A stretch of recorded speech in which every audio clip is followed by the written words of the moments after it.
May, EU citizens might get preferred treatment post-Brexit. Britain's Prime Minister Theresa May leaves 10 Downing Street in London, bound for the House of Commons to face Prime Minister's questions, Wednesday, July 4, 2018.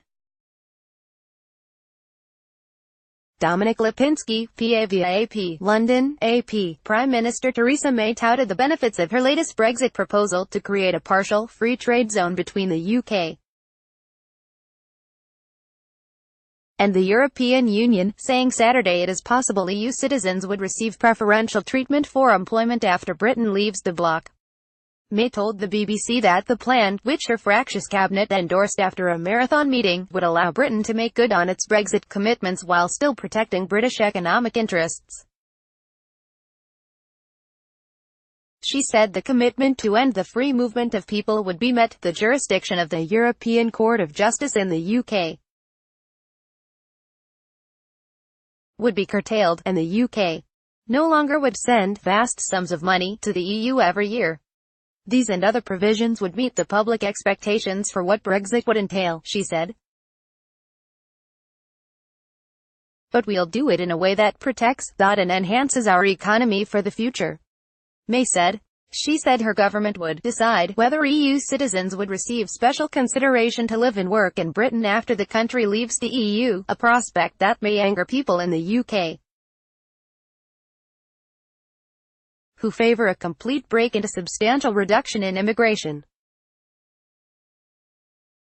The government says the new plan, agreed to by the cabinet late Friday, will be detailed in a formal government document next week and negotiated with EU leaders. May hopes it will jump-start the acrimonious discussions about the terms of Brexit.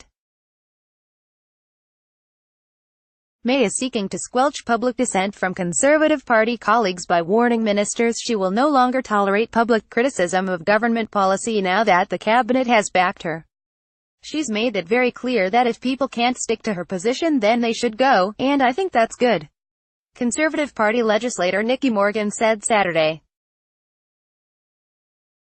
May said after the cabinet meeting that her minister's cabinet endorsed plans for a future free trade deal with the European Union that would keep some close ties to the bloc even as it ends freedom of movement between Britain and the EU. The proposal would allow free movement of goods, but not of services. The agreement hammered out at the Prime Minister's country residence resolves, for the moment, a long-running dispute within the cabinet over whether to sever all ties with the EU or seek a more limited Brexit to help businesses accustomed to trading with continental Europe without customs payments or burdensome paperwork. Since becoming Prime Minister nearly 2 years ago, May, whose party does not enjoy a majority in Parliament, has endured outspoken criticism from senior ministers, most notably Foreign Secretary Boris Johnson, who wants a total rupture with the EU. She has now signaled, however, in a letter to Conservative Party legislators, that ministers who dissent in public will be dismissed now that collective responsibility has been restored.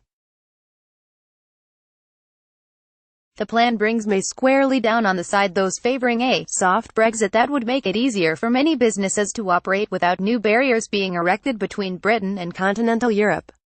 It's unclear how EU negotiators will react to the plan, which seems to fly in the face of EU warnings that the UK cannot pick and choose which aspects of EU membership it would like to keep, and it is already angering hardline Brexiteers who advocate a total break with the EU. Conservative legislator Jacob Rees-Mogg said he is waiting to see details but would vote against the plan if it retains too many ties to the EU. This will require legislation, and if, when we get the detailed legislation, it turns out that it is a punishment, Brexit, that it is keeping us in the European Union in all but name, I will stick to the Conservative Party's manifesto commitments and will not vote for it, he told the BBC. He said May's plan may be worse than leaving the EU without any deal at all. As with eggs, an egg that is very softly boiled isn't boiled at all. A very soft Brexit means that we haven't left, we are simply a rule taker. That is not something that this country voted for, it is not what the Prime Minister promised, he said. Labour Party leader Jeremy Corbyn said Saturday the new plan may well unravel in the coming days. Scottish First Minister Nicola Sturgeon, an outspoken opponent of Brexit, tweeted that the proposal contains more realism than earlier plans and may be a step forward. But she made it clear she would lobby for more changes.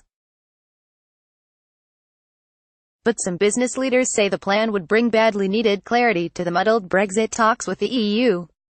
Business Secretary Greg Clark says the plan is very positive and would allow business supply chains to operate without new barriers, helping protect British jobs. Copyright 2018 The Associated Press. All rights reserved. This material may not be published, broadcast, written or redistributed.